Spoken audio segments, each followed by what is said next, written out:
Hello and welcome to Man of Madness. I'm CD. And I'm Pluto. Our first game we're going to review is Just Cause 2 on the Xbox 360. Now I feel obligated to inform you that I never actually played Just Cause 1. However, I feel I can fill in plots fairly well. You're talking to a guy who's seen every Fast and Furious movie, except the first one.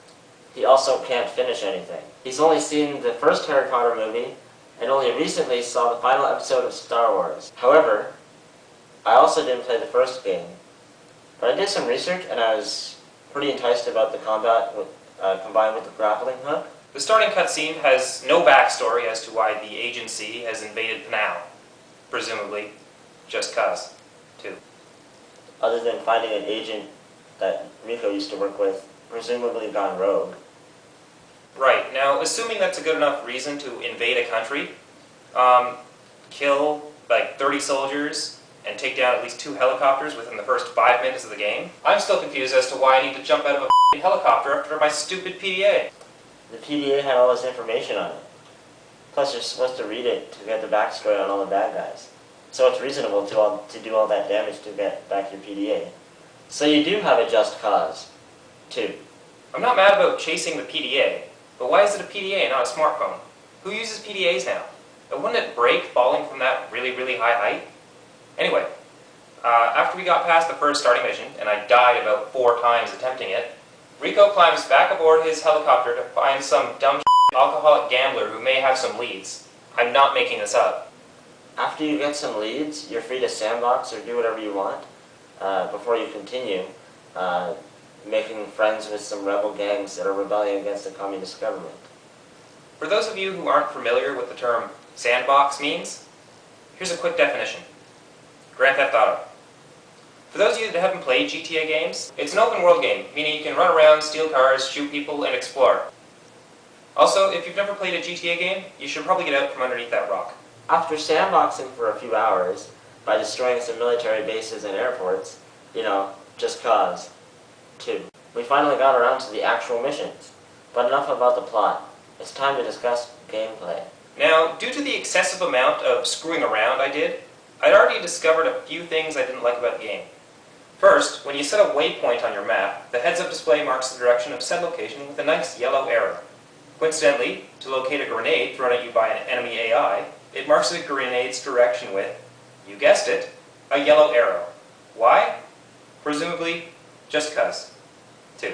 Well, you can't be mad at them. They already used red to mark enemy locations, green to locate friendly locations, white to locate collectibles, and yellow to locate enemies who aren't chasing you on your mini-map. See? Why always yellow? Why not blue, or orange, or black? Like, I died a whole bunch of times because I was running from the wrong f***ing arrow. Oh, come on, you're nitpicking. Speaking of nitpicking, it's really annoying when audio is delayed, overlapped, or just doesn't play at all. Thank you, Avalanche Studios, for subtitles, otherwise I would not have been able to follow the story. By the way, spoiler alert, at the end we found out why they invaded Panau. Oil. Why am I not surprised? It's a current event. Gas prices are very high, so everyone can relate, I guess. And that's not the only reason. The dictator tries to bomb Russia, China, Japan, and even the US near the end. I'm not exactly sure why. I know why. Don't say Just Cause again, or I'm going to hit you with my calculus textbook. But he does have a Just Cause 2.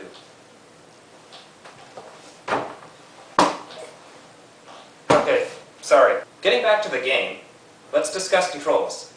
First, combat. Combat is a little choppy, but once you get used to it, it's easy to adjust to. However, combat gets really annoying when you go to hit B to melee an enemy and end up jumping on top of the roof of a car.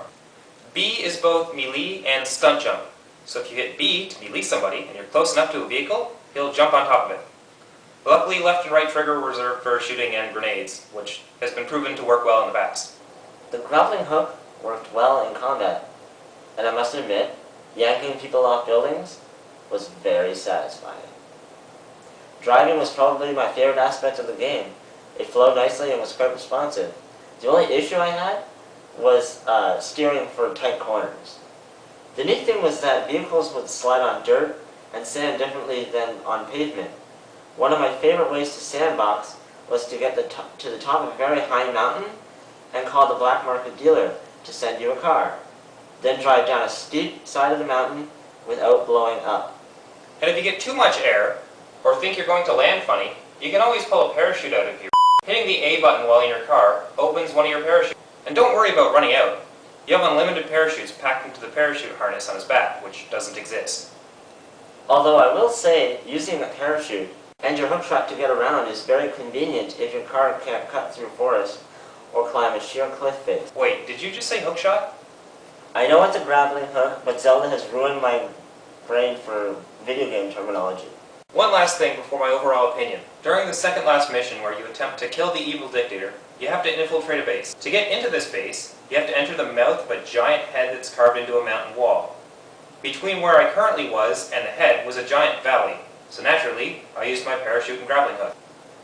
However, when I grappled onto the face, Rico implanted himself within the mountain, and I couldn't get out, no matter how hard I tried. I could walk around a little bit, but that's it. I had to restart the mission from the last checkpoint. That was really annoying. Part of me thinks that Square Enix forced Avalanche Studios to meet with deadlines, which cut down on beta testing. But who knows? Maybe they're all just lazy. Looking past the minor glitch faults with the game, I would say I thoroughly enjoyed playing it. After the story mode was completed, it said we had only completed 33% of the actual game and had at least a quarter of the map unexplored. This means you could spend hours completing side missions and sandboxing. At the end of the story, we had about 32 hours invested including sandboxing. This means completing the entire game will take you about 100 hours, and I believe it can keep you interested for all of that time. Great game. My overall opinion is this. Great potential. I'm indifferent. Wait, that's it? That's it.